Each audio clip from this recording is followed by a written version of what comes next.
ಶ್ರೀ ವಾಮನ ಪುರಾಣಂ 47ನೆಯ ಅಧ್ಯಾಯವು.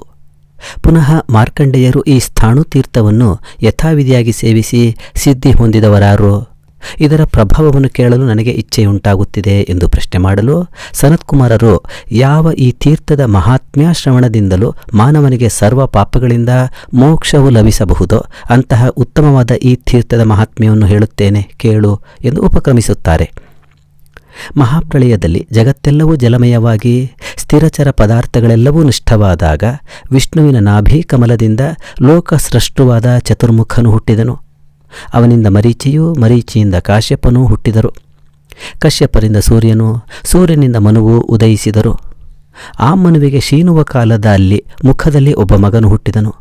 ಅವನೇ ಚತುಸ್ಸಾಗರ ಪರ್ಯಂತವಾದ ಭೂಮಿಗೆ ರಾಜನಾದ ಧರ್ಮರಕ್ಷಕನಾದನು.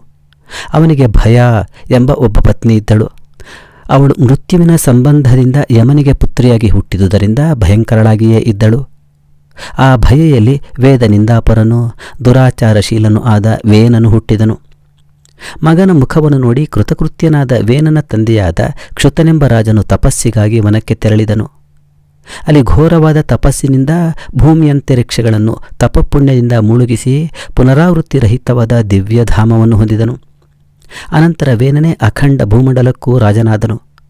ಅವನು ಯಮನ ಮೊಮ್ಮಗನಾದುದರಿಂದ ಪಿತಾಮಹನ ದೋಷದಿಂದ ದೂಷಿತನಾಗಿ ವೇದವನ್ನೂ ವೇದೋಕ್ತ ಕರ್ಮಗಳನ್ನೂ ನಿಂದಿಸಿ ತನ್ನ ನಗರದಲ್ಲಿರುವ ಎಲ್ಲ ಪ್ರಜೆಗಳನ್ನು ಉದ್ದೇಶಿಸಿ ಈ ರೀತಿ ಘೋಷಣೆ ಡಂಗೂರ ಹೊರಡಿಸಿದನು. ಯಾರೂ ಯಾವಾಗಲೂ ಯಾಗ, ದಾನ, ಹೋಮಗಳೆಂಬ ವೇದೋಕ್ತ ವಿಧಿಗಳನ್ನು ನಡೆಸಕೂಡದು. ಪೂಜ್ಯನಾದ ನನ್ನನ್ನೇ ಎಲ್ಲರೂ ಯಾವಾಗಲೂ ಪೂಜಿಸಬೇಕು. ನನಗಿಂತಲೂ ಪೂಜ್ಯವಾದ ವಸ್ತುವು ಬೇರೊಂದಿಲ್ಲ. ನನ್ನಿಂದಲೇ ರಕ್ಷಿಸಲ್ಪಡುತ್ತಿರುವ ನೀವು ಸುಖಿಗಳಾಗಿ ವಾಸಿಸುತ್ತಿದ್ದೀರಿ. ಆದುದರಿಂದ ನನಗಿಂತ ಬೇರೆಯಾದ ಯಾವ ದೇವತೆಯೂ ನಿಮಗಿಲ್ಲ. ಈ ಪ್ರಕಾರವಾದ ವೇನನ ಮಾತನ್ನು ಕೇಳಿ ಋಷಿಗಳೆಲ್ಲರೂ ಪರಸ್ಪರ ಸೇರಿ ದೊರೆಯಾದ ವೇನನನ್ನು ಕುರಿತು ಹೀಗೆ ಹೇಳಿದರು. ಯಜ್ಞಯಾಗಾದಿ ಧರ್ಮಗಳು ವೇದ ವಿಹಿತವಾದುದರಿಂದ ಅದರ ಕರ್ತವ್ಯತೆಯ ವಿಷಯದಲ್ಲಿ ವೇದವೇ ಮುಖ್ಯವಾದ ಪ್ರಮಾಣ. ಆದುದರಿಂದಲೇ ಆ ಧರ್ಮವು ಗೌರವಿಸಲ್ಪಡುತ್ತದೆ. ಯಜ್ಞಗಳನ್ನು ಬಿಟ್ಟಲ್ಲಿ ಸ್ವರ್ಗವಾಸಿಗಳಾದ ದೇವತೆಗಳಿಗೆ ಪ್ರೀತಿಯನ್ನುಂಟು ಮಾಡುವ ಸಾಧನವೂ ಮತ್ತೊಂದಿಲ್ಲ. ಅವರು ಪ್ರೀತಿ ಹೊಂದದೇ ಇದ್ದಲ್ಲಿ ಸಸ್ಯಗಳ ಅಭಿವೃದ್ಧಿಗೆ ಬೇಕಾಗುವ ಮಳೆಯನ್ನು ಅವರು ಉಂಟು ಮಾಡುವುದಿಲ್ಲ. ಆದುದರಿಂದ ಯಜ್ಞಗಳು, ಅವುಗಳಿಂದ ತೃಪ್ತರಾಗುವ ದೇವತೆಗಳು ಪ್ರಪಂಚದ ಸ್ಥಿತಿಗೆ ಮುಖ್ಯ ಕಾರಣವಾಗಿರುತ್ತಾರೆ. ಆದುದರಿಂದ ಯಜ್ಞಾದಿ ಧರ್ಮಗಳನ್ನು ನಿರಾಕರಿಸುವುದು ಪ್ರಪಂಚಕ್ಕೆ ಕ್ಷೇಮಕರವಲ್ಲ. ಈ ಮಾತನ್ನು ಕೇಳಿದ ವೇನನು ಬಹಳ ಕೋಪದಿಂದ ಪುನಃ ಯಾಗವನ್ನು ದಾನವನ್ನು ಮಾಡಕೂಡದೆಂದು ಹೇಳಿದನು.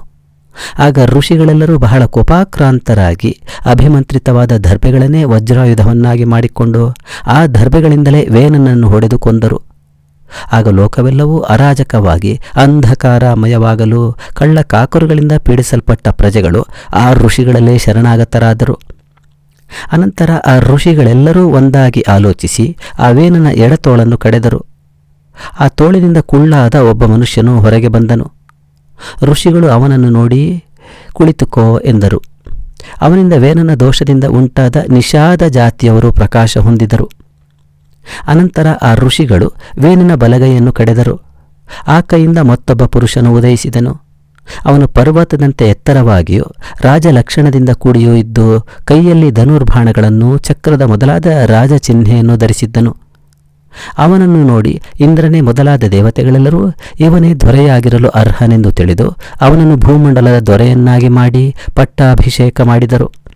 ಆ ದೊರೆಯು ಧರ್ಮದೃಷ್ಟಿಯಿಂದ ಭೂಮಂಡಲವನ್ನೆಲ್ಲ ಸಂತೋಷಪಡಿಸಿದನು.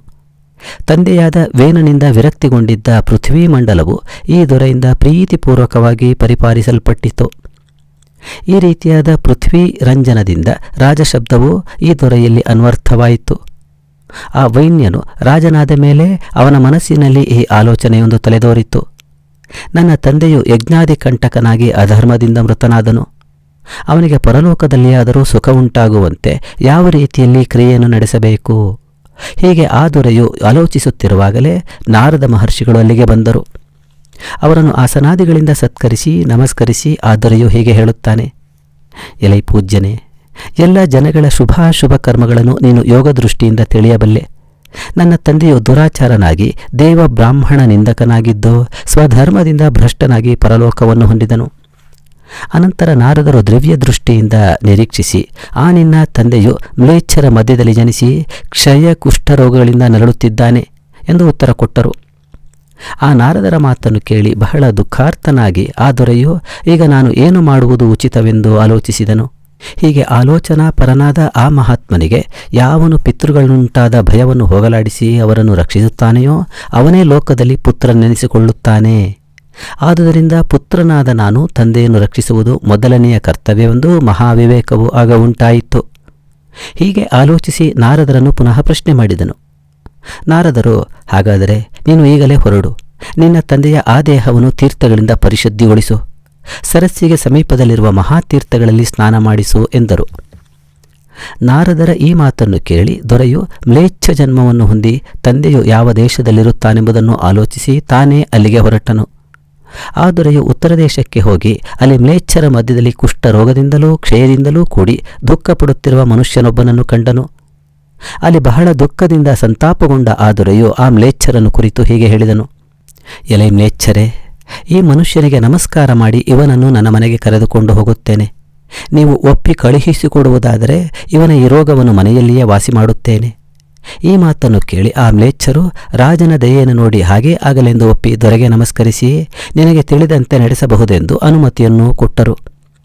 ಆಗ ಪಲ್ಲಕ್ಕಿಯನ್ನು ಹೊರಲು ಅರ್ಹರಾದ ವಾಹಕರನ್ನು ಕರೆಯಿಸಿ ಅವರಿಗೆ ದ್ವಿಗುಣವಾದ ವೇತನವನ್ನು ಕೊಟ್ಟು ಸುಖದಿಂದ ಪಲ್ಲಕ್ಕಿಯಲ್ಲಿ ಕುಳ್ಳಿರಿಸಿಕೊಂಡು ಬನ್ನಿರಿ ಎಂದು ಅಪ್ಪಣೆ ಮಾಡಿದನು. ದಯಾಶಾಲಿಯಾದ ರಾಜನ ಈ ಮಾತನ್ನು ಕೇಳಿ ಮ್ಲೇಚ್ಛರು ಅದಕ್ಕೆ ಒಪ್ಪಿ ಆ ಪುರುಷನನ್ನು ಪಲ್ಲಕ್ಕಿಯಲ್ಲಿ ಕುಳ್ಳಿರಿಸಿಕೊಂಡು ಕುರುಕ್ಷೇತ್ರದ ಮಾರ್ಗದಿಂದ ಹೊರಟು ಸ್ಥಾಣುತೀರ್ಥವನ್ನು ಸೇರಿ ಅಲ್ಲಿ ಅವನನ್ನು ಇಳಿಸಿ ಹೊರಟು ಹೋದರು. ಅನಂತರ ದೊರೆಯು ಮಧ್ಯಾಹ್ನ ಸಮಯದಲ್ಲಿ ರೋಗ ಪೀಡಿತನಾಗಿದ್ದ ಆ ಪುರುಷನನ್ನು ಸ್ಥಾಣುತೀರ್ಥದಲ್ಲಿ ಸ್ನಾನ ಮಾಡಿಸಲು ಪ್ರಯತ್ನಪಟ್ಟನು. ಆಗ ವಾಯುವು ಅಂತರಿಕ್ಷದಲ್ಲೇ ನಿಂತು ಹೀಗೆ ಹೇಳಿದನು, ಅಪ್ಪ, ಸಾಹಸ ಮಾಡಬೇಡ, ಈ ತೀರ್ಥವನ್ನು ಪ್ರಯತ್ನದಿಂದ ರಕ್ಷಿಸಬೇಕು. ಇವನು ಘೋರವಾದ ಪಾಪದಿಂದ ಸುತ್ತುವರಿಯಲ್ಪಟ್ಟಿದ್ದಾನೆ.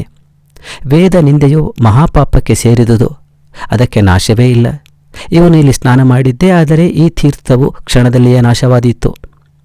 ಈ ಪ್ರಕಾರ ವಾಯುವಿನಿಂದ ತಡೆಯಲ್ಪಟ್ಟ ಆ ದೊರೆಯು ಬಹಳ ದುಃಖಗೊಂಡು ಆ ರೋಗಿಯ ದುಃಖದಿಂದಲೂ ಇಮ್ಮಡಿಯಾದ ದುಃಖ ಭಾರದಿಂದ ಸಂತಪಿಸಿ ಹೀಗೆ ಹೇಳಿದನು, ಇವನು ಘೋರವಾದ ಪಾಪದಿಂದ ಸುತ್ತಲ್ಪಟ್ಟಿರುವುದು ನಿಜ. ಈ ಪಾಪಕ್ಕೆ ಪ್ರಾಯಶ್ಚಿತ್ತವನ್ನು ನಾನು ಮಾಡುತ್ತೇನೆ. ದೇವತೆಗಳು ಹೇಳುವಂತೆಯೇ ಅದನ್ನು ನಡೆಸುತ್ತೇನೆ ಎಂದನು. ಆಗ ಆ ದೇವತೆಗಳೆಲ್ಲರೂ, ನೀನು ನಿತ್ಯವೂ ಸ್ನಾನ ಮಾಡಿ ತೀರ್ಥೋದಕದಿಂದ ಇವನನ್ನು ಪ್ರೋಕ್ಷಿಸಿ ಸ್ನಾನ ಮಾಡಿಸು. ಇವನ ಪಾಪವೆಲ್ಲವೂ ನಾಶವಾಗುವವರೆಗೂ ಸರಸ್ವತಿಯು ಪ್ರತಿಕೂಲಳಾಗಿರುತ್ತಾಳೆ. ನಿನ್ನ ಪ್ರೋಕ್ಷಣ ತೀರ್ಥದಲ್ಲಿ ಶ್ರದ್ಧೆಯಿಂದ ಸ್ನಾನ ಮಾಡಿದರೂ ಇವನು ಪಾಪದಿಂದ ಮುಕ್ತನಾಗುತ್ತಾನೆ. ಇವನು ಸ್ವಪೋಷಣದಲ್ಲಿ ಆಸಕ್ತನಾಗಿ ದೇವತೆಗಳನ್ನು ನಿಂದಿಸಿದವನು, ಬ್ರಾಹ್ಮಣರು ಇವನನ್ನು ಕೈಬಿಟ್ಟಿರುತ್ತಾರೆ. ಇವನು ಯಾವುದರಿಂದಲೂ ತಾನಾಗಿ ಶುದ್ಧಿ ಹೊಂದುವ ಸಂಭವವಿಲ್ಲ. ಆದುದರಿಂದ ಇವನನ್ನು ಆ ತೀರ್ಥ ಜಲದಿಂದ ಪ್ರೋಕ್ಷಣೆ ಮಾಡಿದಲ್ಲಿ ಕ್ರಮವಾಗಿ ಪಾಪ ಮೋಕ್ಷ ಹೊಂದಿ ಶುದ್ಧನಾಗುತ್ತಾನೆ. ದೇವತೆಗಳ ಈ ಮಾತನ್ನು ಕೇಳಿ ಆ ರಾಜನು ಅಲ್ಲಿಯೇ ತಂದೆಗಾಗಿ ಆಶ್ರಮವೊಂದನ್ನೂ ನಿರ್ಮಿಸಿ ಆ ತಂದೆಗಾಗಿ ತಾನೇ ತೀರ್ಥಯಾತ್ರೆಯನ್ನು ಮಾಡಲು ಹೊರಟನು. ನಿತ್ಯವೂ ತೀರ್ಥಗಳಲ್ಲಿ ಸ್ನಾನ ಮಾಡಿ ಆ ತೀರ್ಥದ ಜಲದಿಂದ ತಂದೆಯನ್ನು ಪ್ರೋಕ್ಷಿಸುತ್ತಾ ಬಂದನು. ಈ ಸಮಯದಲ್ಲಿ ಸ್ಥಾಣು ಮಠದಲ್ಲಿ ದೇವರ ದ್ರವ್ಯಕ್ಕೆ ರಕ್ಷಕನಾಗಿ ಯಜಮಾನನಾಗಿದ್ದ ಸಾರಮೇಯ ಎಂಬ ಒಬ್ಬ ಯಾತ್ರಿಕನು ಅಲ್ಲಿಗೆ ಬಂದನು.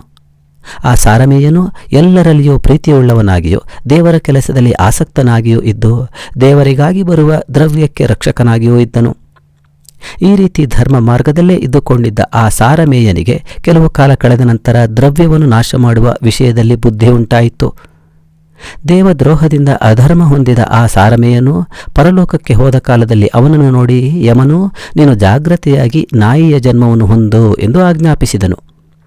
ಒಡನೆಯೇ ಸಾರಮೇಯನು ನಾಯಿಯ ಜನ್ಮವನ್ನು ಹೊಂದಿ ಸೌಗಂಧಿಕಾವನದಲ್ಲಿ ಸಂಚರಿಸತೊಡಗಿದನು. ಅನಂತರ ಹಾಗೆಯೇ ಬಹಳ ಕಾಲದವರೆಗೂ ನಾಯಿಗಳ ಗುಂಪಿನಲ್ಲಿ ಸೇರಿದ್ದು ಕ್ರಮೇಣ ಅಲ್ಲಿಯೂ ತಿರಸ್ಕೃತನಾಗಿ ಮಹಾ ದುಃಖಾಕ್ರಾಂತನಾಗಿ ಪುಣ್ಯಕರವಾದ ದ್ವೈತವನದಲ್ಲಿ ಅಲೆದು ಅದನ್ನು ಬಿಟ್ಟು ಸನ್ನಿಹಿತ್ಯ ಕ್ಷೇತ್ರದಲ್ಲಿರುವ ಸರೋವರಕ್ಕೆ ಬಂದನು. ಅಲ್ಲಿ ಪ್ರವೇಶ ಮಾಡಿದೊಡನೆಯೇ ಸ್ಥಾಣುವಿನ ಅನುಗ್ರಹದಿಂದ ಆ ಸಾರಮೇಯನಿಗೆ ಬಹಳ ಬಾಯಾರಿಕೆಯಾಯಿತು. ಅದರ ಶಾಂತಿಗಾಗಿ ಸರಸ್ವತಿ ನದಿಯಲ್ಲಿ ಮುಳುಗಿದನು. ಅಲ್ಲಿ ಮುಳುಗಿದೊಡನೆಯೇ ಅವನಿಗೆ ಸರ್ವ ಪಾಪಗಳಿಂದಲೂ ಬಿಡುಗಡೆಯಾಯಿತು. ಅನಂತರ ಆಹಾರವನ್ನು ಹೊಂದುವ ಆಶೆಯಿಂದ ಅಲ್ಲಿದ್ದ ದೇವಾಲಯದೊಳಕ್ಕೆ ಪ್ರವೇಶಿಸಿತು. ಹಾಗೆ ಭಯದಿಂದ ಪ್ರವೇಶಿಸುತ್ತಿರುವ ಸಾರಮೇಯನನ್ನು ನೋಡಿ ಅಲ್ಲಿದ್ದ ರಾಜನ ತಂದೆಯಾದ ಮ್ಲೇಚ್ಛನು ದಯೆಯಿಂದ ಅದನ್ನು ಮೆಲ್ಲಗೆ ಸವರಿದನು. ಆಗ ಸಾರಮೆಯನು ಪುನಃ ಸ್ನಾನ ಮಾಡಲು ಸ್ಥಾಣು ತೀರ್ಥದಲ್ಲಿ ಬಿದ್ದನು. ಪೂರ್ವ ತೀರ್ಥದಲ್ಲಿ ಸ್ನಾನ ಮಾಡಲು ಮುಳುಗಿದ ಆ ನಾಯಿಗೆ ಜನ್ಮ ಹೊಂದಿರುವ ಸಾರಮೇಯನ ದೇಹದಿಂದ ಚದುರಿದ ಜಲಬಿಂದುಗಳಿಂದಲೂ ಸ್ನಾನ ಕಾಲದಲ್ಲಿ ಮೇಲೆ ಕೆರಚಲ್ಪಟ್ಟ ತೀರ್ಥ ಬಿಂದುಗಳಿಂದಲೂ ಎರಚಲ್ಪಟ್ಟವನಾಗಿ ಆಮ್ಲೇಚ್ಛನು ಒಡನೆಯೇ ವಿರಕ್ತನಾಗಿ ಸ್ಥಾಣು ತೀರ್ಥದ ಮಹಾತ್ಮ್ಯದಿಂದಲೂ ಪುತ್ರನ ಉಪಕಾರದಿಂದಲೂ ದುಃಖದಿಂದ ಪಾರಾದನು. ಒಡನೆಯೇ ದಿವ್ಯ ದೇಹವನ್ನು ಹೊಂದಿ ಮಹಾಭಕ್ತನಾಗಿ ಸ್ಥಾಣುಲಿಂಗಕ್ಕೆ ನಮಸ್ಕರಿಸಿ ಆ ವೇನನು ಈ ರೀತಿ ಸ್ತುತಿ ಮಾಡತೊಡಗಿದನು. ದೇವತೆಯಾಗಿಯೂ ರಕ್ಷಕನಾಗಿಯೂ ನಿತ್ಯನಾಗಿಯೂ ಚಂದ್ರಭೂಷಿತನಾಗಿಯೂ ಇರುವ ನಿನ್ನನ್ನೇ ನಾನು ಶರಣು ಹೊಂದಿದ್ದೇನೆ. ನೀನೇ ದೇವೋತ್ತಮನಾಗಿಯೂ ಮಹಾತ್ಮನಾಗಿಯೂ ಸಕಲ ಜಗತ್ತಿಗೆ ಪತಿಯಾಗಿಯೂ ಇರುತ್ತೀಯೆ. ಎಲೈ ಇಂದ್ರಾದಿ ದೇವತೆಗಳಿಗೂ ನಿಯಾಮಕನೇ, ಸರ್ವಶತ್ರುನಾಶಕನೇ, ಬಲಿಯನ್ನೂ ಧ್ವಂಸ ಮಾಡಿ ದೇವತೆಗಳಿಂದಲೂ ದೈತ್ಯರಿಂದಲೂ ಪೂಜಿಸಲ್ಪಟ್ಟವನೇ, ವಿರೂಪಾಕ್ಷನೇ, ತ್ರಿನೇತ್ರನೇ, ಸಹಸ್ರನೇತ್ರನೇ, ಕುಬೇರಪ್ರಿಯನೇ, ನಿನಗೆ ಅನೇಕ ನಮಸ್ಕಾರಗಳು. ಎಲೈ ಸರ್ವ ದಿಕ್ಕಿನಲ್ಲೂ ಪ್ರಸರಿಸಿರುವ ಹಸ್ತಪಾದಗಳುಳ್ಳವನೇ, ಕಣ್ಣು ತಲೆ ಮುಖಗಳಿಂದ ಸರ್ವ ದಿಕ್ಕುಗಳಲ್ಲೂ ಪ್ರಸರಿಸುವವನೇ, ಸರ್ವ ವ್ಯಾಪಕವಾದ ಶ್ರವಣೇಂದ್ರಿಯವುಳ್ಳವನೇ, ಲೋಕದಲ್ಲಿರುವ ಸರ್ವವನ್ನೂ ನೀನು ಆಕ್ರಮಿಸಿಕೊಂಡಿದ್ದೀಯೇ, ವ್ಯಾಪಕನಾಗಿರುವೆ. ಶಂಕುವಿನಂತೆಯೂ ಕುಂಭದಂತೆಯೂ ಇರುವ ಕರ್ಣವುಳ್ಳವನೇ, ಮಹಾಕರ್ಣನೇ, ಗಜ ಸದೃಶವಾದ ಸ್ಥೂಲ ಕರ್ಣವುಳ್ಳವನೇ, ಗೋವಿನಂತೆ ದೀರ್ಘ ಕರ್ಣವುಳ್ಳವನೇ, ಕೈಯಿಂದ ವಿಸ್ತಾರವಾದ ಕಣ್ಗಳುಳ್ಳವನೇ, ಸಮುದ್ರಶಾಯಿಯೇ, ಅನೇಕ ನಾಲಿಗೆಯುಳ್ಳವನೇ, ಅನೇಕ ನಾಭಿಯುಳ್ಳವನೇ, ಅನೇಕ ಉದರವುಳ್ಳವನೇ, ಅನೇಕ ಮುಖಗಳುಳ್ಳವನೇ, ಜಗದ್ವ್ಯಾಪಕನಾದ ಮೂರ್ತಿಯುಳ್ಳವನೇ, ನಿನಗೆ ನಮಸ್ಕಾರಗಳು. ಗಾಯತ್ರಿಯ ಉಪಾಸಕರೆಲ್ಲರೂ ತಮ್ಮ ಮಹಾಮಂತ್ರದಿಂದ ನಿನ್ನನ್ನೇ ಹೊಗಳುತ್ತಿರುತ್ತಾರೆ. ಸೂರ್ಯೋಪಾಸಕರೆಲ್ಲರೂ ನಿನ್ನನ್ನೇ ಸೂರ್ಯರೂಪದಿಂದ ಉಪಾಸನೆ ಮಾಡುತ್ತಿರುತ್ತಾರೆ. ಇಂದ್ರನಿಗಿಂತಲೂ ಮೇಲಿರುವ ಬ್ರಹ್ಮಮೂರ್ತಿಯನ್ನಾಗಿ ತಿಳಿಯುತ್ತಾರೆ. ಎಲೈ ಜಗನ್ಮೂರ್ತಿಯೇ, ನಿನ್ನ ದೇಹದಲ್ಲಿಯೇ ಸಮುದ್ರಗಳು, ಭೂಮಂಡಲ, ದೇವತೆಗಳು ಎಲ್ಲರೂ ಗೋಷ್ಠದಲ್ಲಿ ಹಸುಗಳಂತೆ ರಕ್ಷಿಸಲ್ಪಟ್ಟಿರುತ್ತಾರೆ. ನಿನ್ನ ಈ ವ್ಯಾಪಕವಾದ ಶರೀರದಲ್ಲಿಯೇ ಚಂದ್ರ, ಅಗ್ನಿ, ವರುಣ, ನಾರಾಯಣ, ಸೂರ್ಯ, ಚತುರ್ಮುಖ, ಬೃಹಸ್ಪತಿ ಎಲ್ಲರನ್ನೂ ನಾನು ನೋಡುತ್ತಿದ್ದೇನೆ.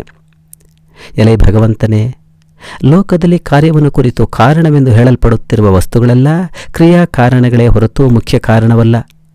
ಅವುಗಳ ಮುಖ್ಯ ಕಾರಣನು, ಮುಖ್ಯ ನಾಶಕನು, ಸದಸದ್ರೂಪದಿಂದಿರುವ ದೇವತಾ ಸ್ವರೂಪನು ನೀನೇ ಆಗಿದ್ದೀಯೇ. ಸರ್ವೋತ್ಪಾದಕನಾಗಿಯೂ ಸರ್ವಸ್ವರೂಪನಾಗಿಯೂ ವರಪ್ರದನಾಗಿಯೂ ಭಯಂಕರ ಮೂರ್ತಿಯಾಗಿಯೂ ಅಂಧಕಾಸುರನಾಶಕನಾಗಿಯೂ ಸರ್ವ ಪ್ರಾಣಿಗಳಿಗೆ ಪ್ರಭುವಾಗಿಯೂ ಇರುವ ನಿನಗೆ ಅನಂತ ನಮಸ್ಕಾರಗಳು. ಮೂರಾಗಿ ವಿಭಾಗಿಸಲ್ಪಟ್ಟ ಜಟೆಯುಳ್ಳವನೇ, ಮೂರು ತಲೆಯುಳ್ಳವನೇ, ತ್ರಿಶೂಲದಲ್ಲಿ ಆಸಕ್ತವಾದ ಕೈಯುಳ್ಳವನೇ, ಮೂರು ಮುಖವುಳ್ಳವನೇ, ಮೂರು ನೇತ್ರಗಳುಳ್ಳವನೇ, ತ್ರಿಪುರ ನಾಶಕನೇ, ನಿನಗೆ ನಮಸ್ಕಾರಗಳು. ಲೋಕಕ್ಕೆ ಶಿಕ್ಷಾ ಸ್ವರೂಪನಾಗಿಯೂ ದಂಡದಂತೆ ಆಶ್ರಯನಾಗಿಯೂ ಭಯಂಕರನಾಗಿಯೂ ಜಗದುತ್ಪತ್ತಿ ಕಾರಣವಾದ ಅಂಡರೂಪವಾಗಿಯೂ ಢಮರುಗಾಸಕ್ತನಾಗಿಯೂ ಮಂಡಲ ಮಾಲಧಾರಿಯಾಗಿಯೂ ಇರುವ ನಿನಗೆ ನಮಸ್ಕಾರಗಳು. ನೃತ್ಯ ಕಾಲದಲ್ಲಿ ಮೇಲ್ಮುಖವಾದ ಕೇಶ ಮತ್ತು ಕೋರೆದಾಡುಗಳುಳ್ಳವನೇ, ವಿಶುದ್ಧ ಮೂರ್ತಿಯೇ, ಧವಲ ಮೂರ್ತಿಯೇ, ನಿರ್ವಿಕಾರನೇ, ಬೂದು, ಕೆಂಪು, ಕಪ್ಪು ಮೊದಲಾದ ನಾನಾ ವರ್ಣವುಳ್ಳವನೇ, ನೇತ್ರಾಗ್ನಿ ಸಂಪರ್ಕದಿಂದಿರುವನೇ, ವಿಷಪಾನಾದಿಂದ ಕಪ್ಪಾದ ಕುತ್ತಿಗೆ ಉಳ್ಳವನೇ, ನಿನಗೆ ನಮಸ್ಕಾರಗಳು. ಅಸದೃಶ ಸ್ವರೂಪನೇ, ವಿಕೃತ ರೂಪನೇ, ಮಂಗಲಕರನೇ, ಸೂರ್ಯ ಪರಂಪರೆ ಉಳ್ಳವನೇ, ಪ್ರಕಾಶಕನೇ, ಸ್ವಕಾಂತಿ ಎಂಬ ಧ್ವಜಗಳ ಮಾಳೆಯುಳ್ಳವನೇ, ನಿನಗೆ ನಮಸ್ಕಾರಗಳು. ನಾನಾ ರೂಪವಾದ ರಮಣೀಯವಾದ ಪದಾರ್ಥಗಳುಳ್ಳವನೇ, ರಮಣೀಯ ವಸ್ತುಗಳಲ್ಲಿ ನಾನಾ ರೂಪದಿಂದಿರುವವನೇ, ತೀವ್ರ ವೇಗಶಾಲಿಯೇ, ಗಣಗಳಿಗೂ ಇಂದ್ರನಿಗೂ ಯಜಮಾನನಾಗಿರುವವನೇ, ಉನ್ನತವಾದ ಭುಜ ಶಿರಸ್ಸುಳ್ಳವನೇ, ನಿನಗೆ ನಮಸ್ಕಾರಗಳು. ಸಂಹಾರ ಕಾಲದಲ್ಲಿ ಎಲ್ಲರನ್ನೂ ಆರ್ತ ಧ್ವನಿಯುಳ್ಳವರನ್ನಾಗಿ ಮಾಡುವವನೇ, ಭಯಂಕರ ರೂಪನೇ, ತಾಪಸನಾಗಿ ಎಲೆಗಳೊಡನೆ ಕೂಡಿರುವ ಅಂಜಲಿ ಪುಟವುಳ್ಳವನೇ, ಹಿರಣ್ಯದಂತೆ ರಮಣೀಯ ರೂಪನೇ, ಜ್ವಾಜ್ವಲ್ಯಮಾನವಾದ ತೇಜಸ್ಸುಳ್ಳವನೇ, ಸ್ತೋತ್ರ ಮಾಡಲ್ಪಟ್ಟವನೇ, ಸ್ತೋತ್ರಾರ್ಹನೇ, ಸ್ತೋತ್ರಾಧೀನನೇ, ನಿನಗೆ ನಮಸ್ಕಾರಗಳು. ಸರ್ವಸ್ವರೂಪಿಯೇ, ಸರ್ವಭಕ್ಷಕನೇ, ಸರ್ವ ಪ್ರಾಣಿ ಶರೀರೆಯೇ, ಹೋತೃ ಸ್ವರೂಪನೇ, ನಾಶಕನೇ, ಶುಭ್ರವಾದ ಉನ್ನತವಾದ ಧ್ವಜಶಾಲಿಯೇ, ನಮಃ ಎಂಬ ಮಂತ್ರಮೂರ್ತಿಯೇ, ಬೀಜಾಕ್ಷರ ಸ್ವರೂಪನೇ, ನಿನಗೆ ಅನಂತ ನಮಸ್ಕಾರಗಳು. ಸೂಕ್ಷ್ಮ ಸ್ವರೂಪಿಯಾಗಿಯೇ ಜಗತ್ತಿಗೆಲ್ಲ ನಾಶಕನಾಗಿಯೂ ಮಲಗಿದ್ದರೂ ಎಚ್ಚರದಿಂದಿರುವ ಯೋಗ ನಿದ್ರಾಸಕ್ತನೇ, ಸತ್ತಾಶ್ರಯನಾಗಿಯೂ ತೇಜೋಮೂರ್ತಿಯಾಗಿಯೂ ಮಂಡಲಾವಧಾರಿಯಾಗಿಯೂ ವಕ್ರ ಸ್ವಭಾವವಾಗಿಯೂ ಇರುವ ನಿನಗೆ ಅನಂತ ನಮಸ್ಕಾರಗಳು. ಸರ್ವಕಾಲದಲ್ಲೂ ನರ್ತನ ಪ್ರಿಯವಾಗಿರುವ ಲಯ ಮತ್ತು ಮೃದಂಗಾದಿ ವಾದ್ಯದಿಂದ ಕೂಡಿರುವ ನಾಟ್ಯವೆಂಬ ಕಾಣಿಕೆಯಲ್ಲಿ ಪ್ರಿಯನಾದ ಅಟ್ಟಹಾಸ್ಯವೆಂಬ ವಾದ್ಯದಿಂದ ಕೂಡಿರುವ ನಿನಗೆ ನಮಸ್ಕಾರಗಳು. ಸರ್ವಜ್ಯೇಷ್ಠನಾಗಿಯೂ ಶ್ರೇಷ್ಠನಾಗಿಯೂ ಬಲಿಷ್ಠರಿಗೂ ನಾಶಕನಾಗಿಯೂ ಯಮನಿಗೂ ಪ್ರತಿಯಮನಾಗಿಯೂ ಸಂಹಾರಕಾರಿಯಾಗಿಯೂ ಸಂಸಾರ ತಾರಕ ಸ್ವರೂಪನಾಗಿಯೂ ಇರುವ ನಿನಗೆ ಅನಂತ ನಮಸ್ಕಾರಗಳು. ಹಿಮವತ್ಪುತ್ರಿಯಾದ ಪಾರ್ವತಿಗೆ ಪತಿಯಾಗಿಯೂ ಭೈರವ ಸ್ವರೂಪನಾಗಿಯೂ ಇರುವ ನಿನಗೆ ಅನಂತ ನಮಸ್ಕಾರಗಳು. ಉಗ್ರ ಸ್ವರೂಪನಾಗಿಯೂ 10 ಬಾಹುಗಳುಳ್ಳವನಾಗಿಯೂ ಸ್ಮಶಾನ ಭಸ್ಮ ಪ್ರಿಯನಾಗಿಯೂ ಕಪಾಲಪಾಣಿಯಾಗಿಯೂ ಭಯಕಾರಣನಾಗಿಯೂ ಭಯಂಕರ ಸ್ವರೂಪಿಯಾಗಿಯೂ ಹಿಮವತ್ ಪರ್ವತದಲ್ಲಿ ವ್ರತಧಾರಿಯಾಗಿಯೂ ಘೋರ ರೂಪದಿಂದ ವಿಕೃತ ವದನನಾಗಿಯೂ ಮುಖದ ಪಕ್ಕದಲ್ಲಿ ಜ್ವಲಿಸುತ್ತಿರುವ ದೃಷ್ಟಿ ಜ್ವಾಲೆಯುಳ್ಳವನು, ಪಕ್ವ ಮಾಂಸಗಳಲ್ಲಿ ಆಶೆಯುಳ್ಳವನು, ಜಗದ್ಭಕ್ತನಾದವನೇ, ಸೋರೆ ಬುರುಡೆಯ ವೇಣೆಯಲ್ಲಿ ಪ್ರೀತಿಯುಳ್ಳವನಾಗಿಯೂ ಎತ್ತಿನಿಂದ ಸೇವಿಸಲ್ಪಡುವವನಾಗಿಯೂ ಗೋವುಗಳಂತೆ ವಶರಾಗಿರುವ ಅನೇಕ ಚೇತನಾರೂಪವುಳ್ಳವನಾಗಿಯೂ ಪಶುಪತಿಯಾಗಿಯೂ ಇರುವ ನಿನಗೆ ಅನಂತ ನಮಸ್ಕಾರಗಳು. ಕೋಪಸೂಚಕವಾದ ಕಟಂಕಟ ಧ್ವನಿಯುಳ್ಳವನಾಗಿಯೂ ಭಯಂಕರನಾಗಿಯೂ ಅಗ್ನಿಜ್ವಾಲೆಯಿಂದ ಜಗತ್ತನ್ನು ಪಚಪಚ ಎಂದು ದಹಿಸುವವನಾಗಿಯೂ ಸರ್ವೋತ್ಕೃಷ್ಟನಾಗಿಯೂ ಶ್ರೇಷ್ಠನಾಗಿಯೂ ವರಪ್ರದನಾಗಿಯೂ ಇರುವ ನಿನಗೆ ನಮಸ್ಕಾರಗಳು. ತಪೋನುಷ್ಠಾನ ಕಾಲದಲ್ಲಿ ವೈರಾಗ್ಯ ಸೂಚಕವಾದ ಶಾಂತವಾದ ಮುಖವುಳ್ಳವನಾಗಿಯೂ ಧ್ಯಾನ ಸ್ವರೂಪಿಯೇ ಆಗಿಯೂ ಅಕ್ಷಮಾಲಾಧಾರಿಯಾಗಿಯೂ ಇರುವ ನಿನಗೆ ನಮಸ್ಕಾರಗಳು. ಜ್ಞಾನ ಸ್ವರೂಪನಾಗಿರುವುದರಿಂದ ಸಜಾತೀಯ ವಿಜಾತೀಯ ಭೇದರೂರನಾಗಿಯೂ ಶೀತಲವಾದ ಛಾಯೆಯಂತೆ ಆಶ್ರಯಾರ್ಹನಾಗಿಯೂ ಸೂರ್ಯನಂತೆ ಸಂತಾಪಕಾರಿಯಾಗಿಯೂ ಶಾಂತನಾಗಿಯೂ ಘೋರವಾಗಿಯೂ ಘೋರತರವಾಗಿಯೂ ಇರುವ ನಾನಾ ರೂಪಧಾರಿಯೇ, ಮಂಗಲಪ್ರದನಾಗಿಯೂ ಶಾಂತಮೂರ್ತಿಯಾಗಿಯೂ ಅನೇಕ ನೇತ್ರಗಳುಳ್ಳ ಕಪಾಲಮಾಲಧಾರಿಯಾಗಿಯೂ ಏಕಮಾತ್ರ ಸ್ವರೂಪನಾಗಿಯೂ ಇರುವ ನಿನಗೆ ಅನೇಕ ನಮಸ್ಕಾರಗಳು. ಹಿಂಸಕ ಸ್ವಭಾವದಿಂದ ಕ್ಷುದ್ರನಾಗಿಯೂ ವ್ಯಾಧನಂತೆ ಪರಿಪೀಡಕನಾಗಿಯೂ ಯಜ್ಞದ ಹವಿರ್ಭಾಗದಲ್ಲಿ ಪ್ರೀತಿಯುಳ್ಳವನಾಗಿಯೂ ಪಾಂಚಾಲ ದೇಶಕ್ಕೆ ಹಿತಕರನಾಗಿಯೂ ವಿಭೂತಿಯಿಂದ ಶುಭ್ರವಾದ ಅಂಗವುಳ್ಳವನಾಗಿಯೂ ಯಮನಿಗೂ ನಿಯಾಮಕನಾಗಿಯೂ ಇರುವ ನಿನಗೆ ನಮಸ್ಕಾರಗಳು. ವಿಚಿತ್ರವಾದ ನಾನಾ ಘಂಟೆಯುಳ್ಳವನಾಗಿಯೂ ಘಂಟಾ ಸಮೂಹದ ಸಮುಚ್ಚಯವುಳ್ಳವನಾಗಿಯೂ ಘಂಟೆಗಳ ಮೂಲಿಕೆಯಿಂದ ಭೂಷಿತನಾಗಿಯೂ ಪ್ರಾಣಿಗಳಿಗೆ ನಾಶಕವಾದ ಘಂಟಾಧ್ವನಿಯುಳ್ಳವನಾಗಿಯೂ ಪ್ರಾಣಿಗಳ ಸಂಹಾರ ಕಾಲದಲ್ಲಿ ಅವುಗಳ ಕಿಲಕಿಲ ಧ್ವನಿಯಲ್ಲಿ ಪ್ರೀತಿಯುಳ್ಳವನಾಗಿಯೂ ಇರುವ ನಿನಗೆ ನಮಸ್ಕಾರಗಳು.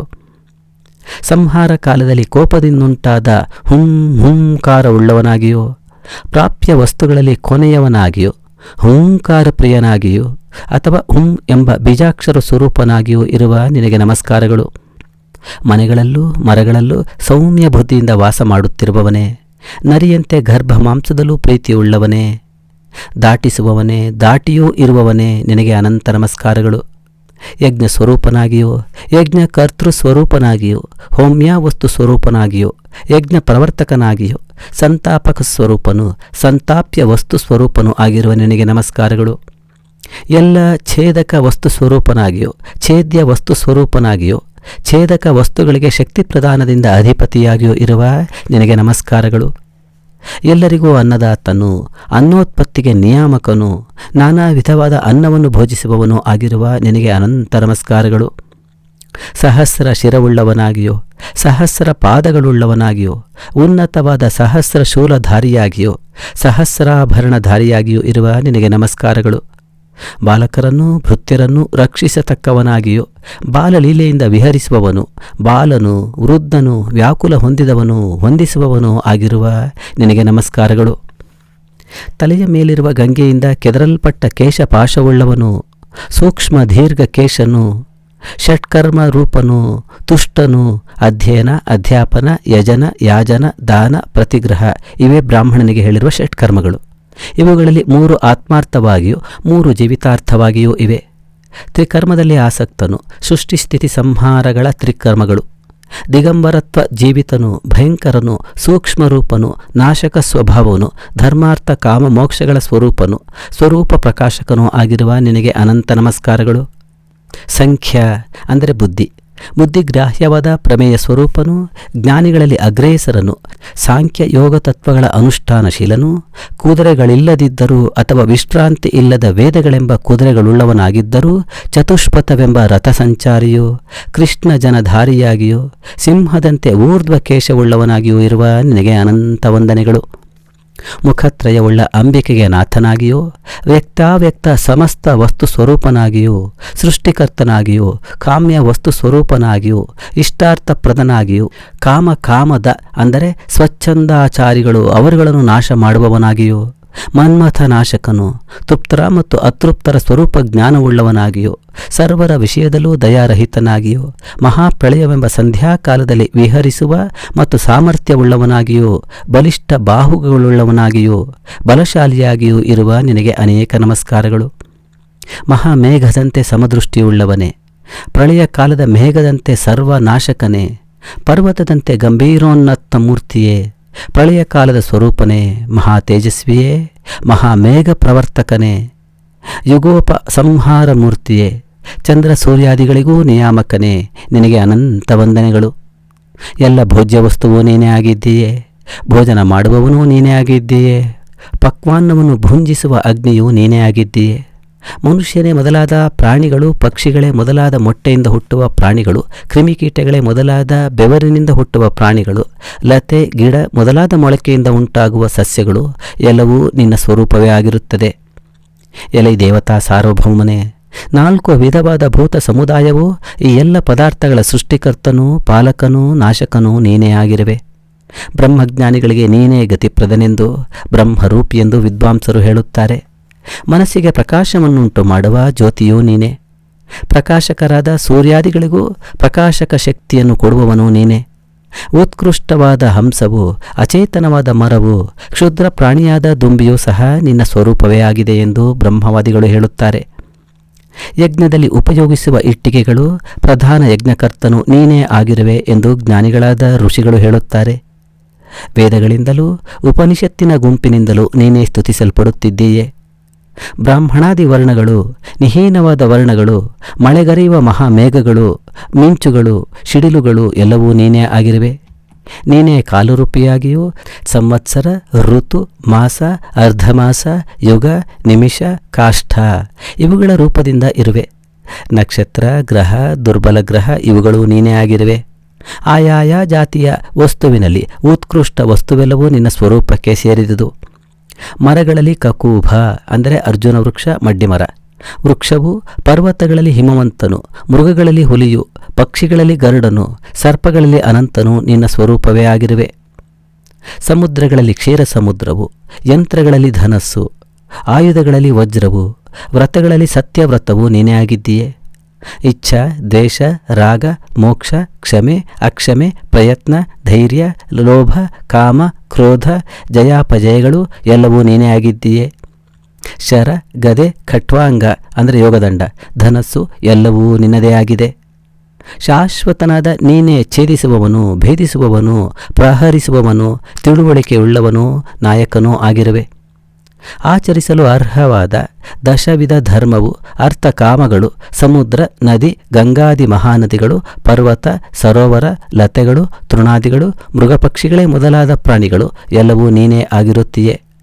ಕರ್ಮಗಳಿಗೂ ಗುಣಗಳಿಗೂ ಪುಷ್ಪ ಫಲಾದಿಗಳಿಗೂ ಆರಂಭಕವಾದ ಪೃಥುಕಾಲವು, ಖಂಡಕಾಲವೂ ನೀನೇ ಆಗಿದ್ದೀಯೆ. ದೇವತೆಗಳಿಗೆ ಮೊದಲನೆಯವನು ಕೊನೆಯವನು ನೀನೇ ಆಗಿದ್ದೀಯೆ. ಗಾಯತ್ರಿ,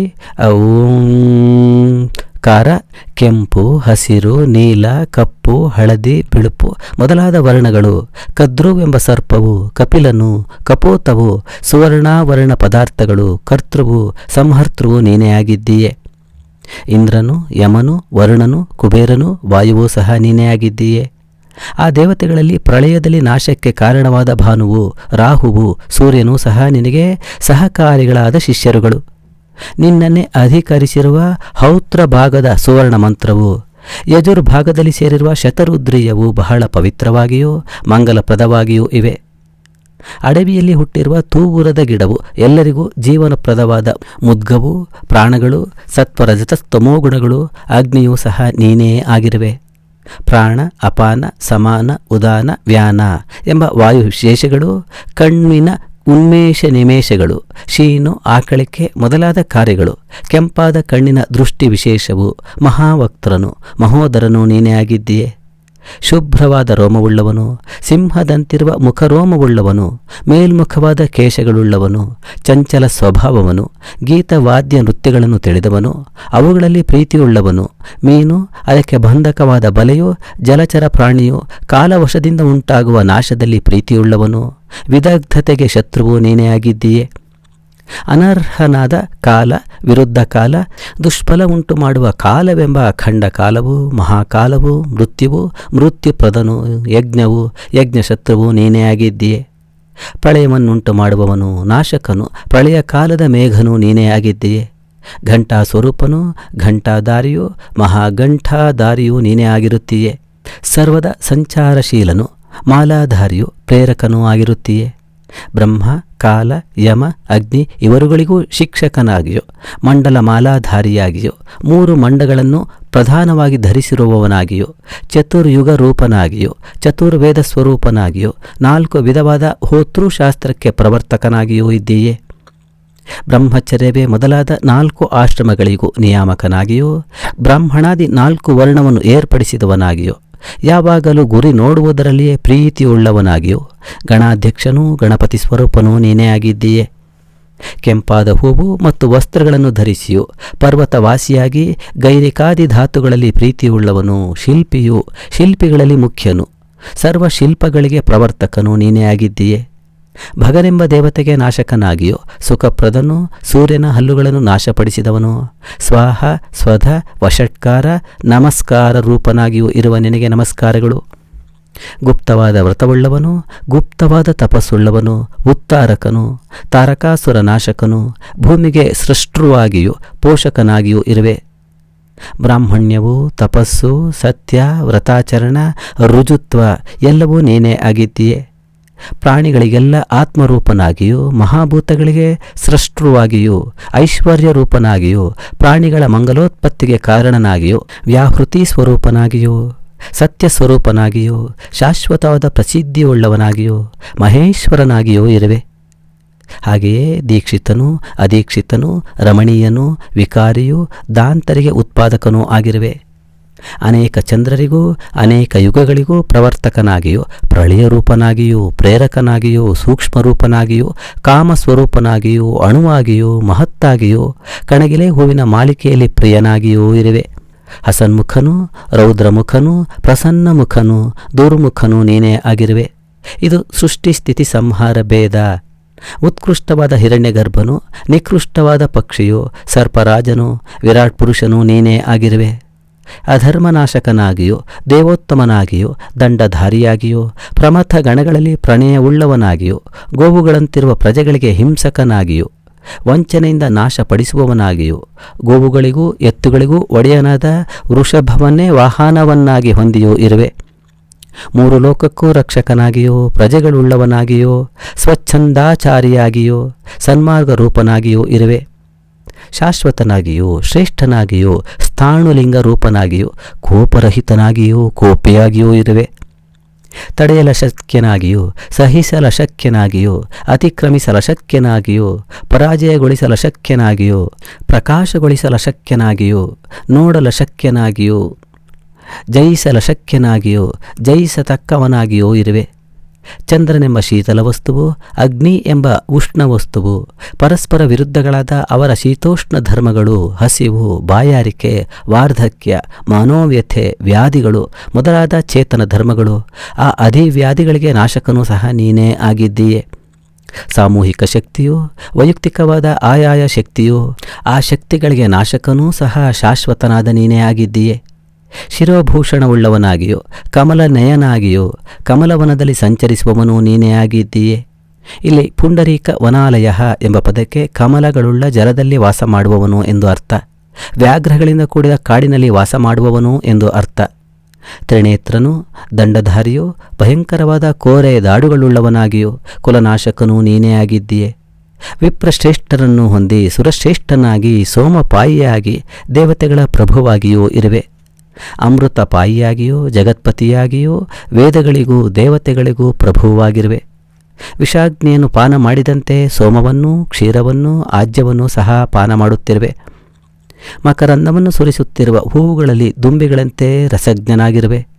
ಬ್ರಹ್ಮಜ್ಞಾನವುಳ್ಳವನಾಗಿಯೂ ಆಜ್ಯದಂತೆ ಹಿತಕರವೂ ಸ್ವಾದುವೂ ಆದ ಜ್ಞಾನವನ್ನು ಹೊರಗೆಡಹುತ್ತಿರುವೆ. ಸರ್ವಲೋಕಗಳಿಗೆ ಭಕ್ಷಕನಾಗಿಯೂ ಹಿತೈಷಿಯಾದ ಪಿತಾಮಹನಾಗಿಯೂ ಇರುವೆ. ತೇಜಪ್ರಧಾನನಾಗಿಯೂ ಸ್ತ್ರೀ ನಪುಂಸಕ ಭೇದದಿಂದಿರುವ ಸಕಲ ಪ್ರಾಣಿ ರೂಪನಾಗಿಯೂ ಇರುವೆ. ಸ್ಥಿತಿಕಾಲದಲ್ಲಿ ಬಾಲನಾಗಿಯೂ ಯುವಕನಾಗಿಯೂ ಹಲ್ಲುದುರಿದ ಮುದುಕನಾಗಿಯೂ ಇದ್ದು ಕೊನೆಯಲ್ಲಿ ಎಲ್ಲವನ್ನೂ ಗ್ರಹಿಸುವೆ. ಪುನಃ ಸೃಷ್ಟಿ ಕಾರ್ಯದಲ್ಲಿ ನಿಂತು ವಿಶ್ವಕರ್ತನಾಗಿ ಆಗುವೆ. ನೀನೇ ಜಗತ್ತಿಗೆ ಧಾರಕನಾಗಿಯೂ ವಿಶ್ವಕರ್ತನಾಗಿಯೂ ಇರುವೆ. ಆದುದರಿಂದ ನೀನೇ ಎಲ್ಲರಿಗೂ ಆಶ್ರಯದಾತನು, ಅಂದರೆ ಸೇವಿಸಲ್ಪಡತಕ್ಕವನು. ಆದುದರಿಂದಲೇ ನಿನ್ನನ್ನು ಪ್ರಣಾಮಪೂರ್ವಕವಾಗಿ ಪೂಜಿಸುತ್ತಾರೆ. ಚಂದ್ರ ಸೂರ್ಯರು ನಿನಗೆ ನೇತ್ರಗಳಾಗಿರುವರು. ಭವಾನಿಯು ಪತ್ನಿಯಾಗಿರುವಳು. ನೀನೇ ಅಗ್ನಿ ರೂಪದಿಂದ ದಾಹಕನಾಗಿಯೂ ಸೃಷ್ಟಿಕರ್ತನ ರೂಪದಿಂದ ಪ್ರಪಿತಾಮಹನಾಗಿಯೂ ಇರುವೆ. ನಿನ್ನ ವಾಕ್ಚತ್ತಿಗೆ ಸರಸ್ವತಿಯೇ ಮೂಲಭೂತಳಾಗಿರುವಳು. ಅಹೋರಾತ್ರಿಗಳೇ ನಿನ್ನ ನಿಮೇಷೇನ್ಮೋಷಣಗಳಿಗೆ ವ್ಯಂಜಕವಾಗಿದೆ. ಎಲೈ ಶಂಕರನೇ, ನಿನ್ನ ಅಪರಿಮಿತವಾದ ಮಹಾತ್ಮ್ಯವನ್ನು ಸರಿಯಾಗಿ ತಿಳಿಯಲು ಬ್ರಹ್ಮನು ಸಮರ್ಥನಾಗಿಲ್ಲ, ಗೋವಿಂದನೂ ಸಮರ್ಥನಾಗಿಲ್ಲ, ಪ್ರಾಚೀನ ಮಹರ್ಷಿಗಳು ಸಮರ್ಥರಾಗಿಲ್ಲ. ನೂರಾರು ಸಹಸ್ರಾರು ಪ್ರಾಣಿ ವರ್ಗಗಳೆಲ್ಲವೂ ಯಾವ ಅಜ್ಞಾನಾಂಧಕಾರದಲ್ಲಿ ಮುಳುಗಿ ಮುಳುಗಿ ತೇಲುತ್ತಿವೆಯೋ ಅಂತಹ ಮಹಾಂಧಕಾರವನ್ನತಿಕ್ರಮಿಸಿ ಅದರ ಕೊನೆಯಲ್ಲಿ ಜ್ಞಾನಿಯಾಗಿ ಯಾವಾಗಲೂ ನೀನು ಬೆಳಗುತ್ತಿದ್ದೀಯೆ. ಜ್ಯೋತಿರ್ಮಯನಾದ ಯಾವ ನಿನ್ನನ್ನು ಯೋಗಾವಸ್ಥೆಯಲ್ಲಿ ನಿದ್ರೆ ಇಲ್ಲದೆಯೋ ಶ್ವಾಸೋಚ್ಛ್ವಾಸವಿಲ್ಲದೆಯೋ ಜಿತೇಂದ್ರಿಯರಾಗಿಯೂ ಇದ್ದು ಸತ್ವಗುಣೋನ್ಮೇಷದಿಂದ ಸಾಕ್ಷಾತ್ಕರಿಸುವವರೋ ಅಂತಹ ಯೋಗಕ್ಕೂ ಆತ್ಮಭೂತನಾಗಿರುವ ನಿನಗೆ ನಮಸ್ಕಾರಗಳು. ಎದುರಿಗೆ ನಿಲ್ಲಿಸಿ ತೋರಿಸಲು ಅಶಕ್ಯಗಳಾದ ಯಾವ ನಿನ್ನ ಸೂಕ್ಷ್ಮವಾದ ಮೂರ್ತಿಗಳಿವೆಯೋ ಅಂತಹ ಎಲ್ಲ ಮೂರ್ತಿಗಳಿಂದಲೂ ತಂದೆಯು ಔರಸ ಪುತ್ರನನ್ನು ರಕ್ಷಿಸುವಂತೆ ನೀನು ನನ್ನನ್ನು ರಕ್ಷಿಸು. ಈ ನಾನು ನಿನ್ನಿಂದಲೇ ರಕ್ಷಿಸಲ್ಪಡತಕ್ಕವನು. ನಿನಗೆ ಅನಂತ ನಮಸ್ಕಾರಗಳು. ಯಾವಾಗಲೂ ನಿನ್ನಲ್ಲಿ ಭಕ್ತನಾಗಿರುವ ನನಗೆ ಭಕ್ತರಲ್ಲಿ ದಯೆಯುಳ್ಳ ಷಡ್ಗುಣೈಶ್ವರ್ಯ ಪರಿಪೂರ್ಣವಾದ ನಿನಗೂ ರಕ್ಷಕ ಭಾವವು ಎಂದಿಗೂ ಬಿಟ್ಟಿದ್ದಲ್ಲ. ಈ ಪ್ರಕಾರ ಭಕ್ತಿಯಿಂದ ಪ್ರಾರ್ಥಿಸಿ ನಾನಾ ರೂಪದಿಂದ ಧ್ಯಾನಿಸುತ್ತಾ ಪುನಃ ಪುನಃ ನಮಸ್ಕರಿಸುತ್ತಾನೆ. ಜಟಾಧಾರಿಯಾಗಿಯೂ ದಂಡಧಾರಿಯಾಗಿಯೂ ಲಂಬೋದರನಾಗಿಯೂ ಯಜ್ಞರೂಪನಾಗಿಯೂ ದೀರ್ಘವಾದ ನಾಲಿಗೆಯಿಂದಲೂ ದೊಡ್ಡದಾದ ಕೋರೆ ದಾಡುಗಳಿಂದಲೂ ಕೂಡಿರುವ ರುದ್ರರೂಪಿಯಾದ ನಿನಗೆ ನಮಸ್ಕಾರಗಳು. ಮೇಘಗಳೆಲ್ಲವೂ ಯಾವ ನಿನ್ನ ತಲೆಯ ಕೂದಲಿನಲ್ಲಿ ಜೋಲಾಡುತ್ತಿವೆಯೋ, ದೇಹದ ಅವಯವ ಸಂಧಿಗಳಲ್ಲಿ ನದಿಗಳೆಲ್ಲವೂ ಸೇರಿಕೊಂಡಿರುವವೋ, ಉದರ ಭಾಗವೆಲ್ಲ 4 ಸಮುದ್ರ ರೂಪವಾಗಿರುವುದೋ ಅಂತಹ ಜಲಾತ್ಮಕನಾದ ನಿನಗೆ ನಮಸ್ಕಾರಗಳು. ಯುಗ ಪರಿವೃತ್ತಿ ಕಾಲವು ಸನ್ನಿಹಿತವಾದಾಗ ಎಲ್ಲ ಪ್ರಾಣಿಗಳನ್ನು ಭಕ್ಷಣ ಮಾಡಿ ಜಲ ಮಧ್ಯದಲ್ಲಿ ಯಾವ ನೀನು ಮಲಗುವೆಯೋ ಅಂತಹ ನಿನ್ನ ಜಲಶಾಹಿಯಾದ ಮೂರ್ತಿಯಲ್ಲಿ ಶರಣಾಗತನಾಗಿರುತ್ತೇನೆ. ಯಾವ ನೀನು ರಾತ್ರಿಯಲ್ಲಿ ರಾಹುವಿನ ಮುಖವನ್ನು ಪ್ರವೇಶಿಸಿ ಚಂದ್ರನನ್ನು ನುಂಗಲು ಬರುವೆಯೋ, ಹಾಗೆಯೇ ಹಗಲಿನಲ್ಲಿ ಸೂರ್ಯನನ್ನು ನುಂಗಲು ಬಂದ ಕೇತುವಿನಲ್ಲಿ ಪ್ರವೇಶಿಸುವೆಯೋ, ತೇಜಸ್ಸಿನಿಂದ ಆ ಸೂರ್ಯ ಚಂದ್ರರನ್ನು ರಕ್ಷಿಸುವೆಯೋ ಅಂತಹ ನಿನಗೆ ನಮಸ್ಕಾರಗಳು. ಎಲೈ ರುದ್ರಮೂರ್ತಿಯೇ, ಸೇನಾಧಿಪತಿಯಾಗಿ ದೇವತೆಗಳ ರಕ್ಷಣೆಗಾಗಿ ಜನಿಸಿದ ನಿನ್ನ ಪುತ್ರನಾದ ಷಣ್ಮುಖನನ್ನು ಅನುಸರಿಸಿ ಯಾವ ಯಾವ ಗರ್ಭಗಳು ಜನಿಸಿದವೋ ಅಂತಹ ಸ್ವದಾ ಸ್ವಾಹಾಕಾರವುಳ್ಳ ಗರ್ಭಗಳಿಂದ ಸಂತೋಷ ಹೊಂದುತ್ತಿರುವ ನಿನಗೆ ಅನಂತ ನಮಸ್ಕಾರಗಳು. ಅಂಗುಷ್ಟ ಪರಿಮಾಣವುಳ್ಳ ರುದ್ರಗಣಗಳು ಇತರ ಯಾವ ಚೇತನರುಗಳನ್ನು ರಕ್ಷಿಸಲು ದೇಹಿಗಳ ದೇಹದಲ್ಲಿ ನೆಲೆಸಿವೆಯೋ ಆ ಜೀವಗಳು ನನಗೆ ಶಾಂತಿಯನ್ನೀಯಲಿ. ನದಿಗಳಲ್ಲಿಯೂ ಸಮುದ್ರಗಳಲ್ಲಿಯೂ ಪರ್ವತಗಳಲ್ಲಿಯೂ ಗುಹೆಗಳಲ್ಲಿಯೂ ಮರಗಳ ಬುಡದಲ್ಲಿಯೂ ಹಸುವಿನ ಕೊಟ್ಟಿಗೆಯಲ್ಲಿಯೂ ಕಾಡಿನ ಪೊದರುಗಳಲ್ಲಿಯೂ ಹಾಗೂ ಚತುಷ್ಪಥಗಳಲ್ಲಿಯೂ ಬೀದಿಗಳಲ್ಲಿಯೂ ಅಂಗಳಗಳಲ್ಲಿಯೂ ಸಭೆಗಳಲ್ಲಿಯೂ ಆನೆ ಕುದುರೆ ರಥ ಇವುಗಳ ಶಾಲೆಗಳಲ್ಲಿಯೂ ಜೀರ್ಣವಾದ ಉದ್ಯಾನ ಮತ್ತು ಮನೆಗಳಲ್ಲಿಯೂ ಪಂಚಭೂತಗಳಲ್ಲಿಯೂ ದಿಕ್ಕುಗಳಲ್ಲಿಯೂ ಸೂರ್ಯಚಂದ್ರರ ಮಧ್ಯದಲ್ಲಿಯೂ ಅವರ ರಶ್ಮಿಗಳಲ್ಲಿಯೂ ಪಾತಾಳದಲ್ಲಿಯೂ ಅದಕ್ಕಿಂತಲೂ ದೂರದಲ್ಲಿಯೂ ಇರುವರೋ ಅಂತಹ ರುದ್ರಗಣಗಳಿಗೆ ನಮಸ್ಕಾರಗಳು, ಪುನಃ ನಮಸ್ಕಾರಗಳು ಮತ್ತು ನಮಸ್ಕಾರಗಳು.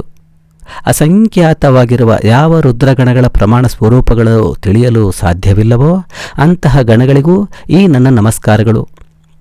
ಎಲೈ ಮಹಾದೇವನೇ, ನಿನಗೆ ಮಂಗಲವಾಗಲಿ. ಭಕ್ತನಾಗಿರುವ ನನ್ನಲ್ಲಿ ಪ್ರಸನ್ನನಾಗು. ನನ್ನ ಮನಸ್ಸು ಬುದ್ಧಿ ಮತಿ ಎಲ್ಲವೂ ನಿನ್ನಲ್ಲೇ ಅಡಗಿವೆ. ಅಂತಃಕರಣಕ್ಕೆ ವ್ಯಾಪಾರ ಭೇದದಿಂದ ಮನಸ್ಸು ಬುದ್ಧಿ ಇತ್ಯಾದಿಯಾಗಿದೆ. ಈ ರೀತಿ ಆ ವೇನನು ಈಶ್ವರನನ್ನು ಸ್ತೋತ್ರ ಮಾಡಿ ಸುಮ್ಮನಾದನು. ಇಂತೂ ಶ್ರೀ ವಾಮನ ಪುರಾಣದಲ್ಲಿನ ಸರ್ವಮಹಾತ್ಮ್ಯವೆಂಬ 47ನೇ ಅಧ್ಯಾಯವು ಸಮಾಪ್ತವಾದುದು. ಶ್ರೀರಸ್ತು.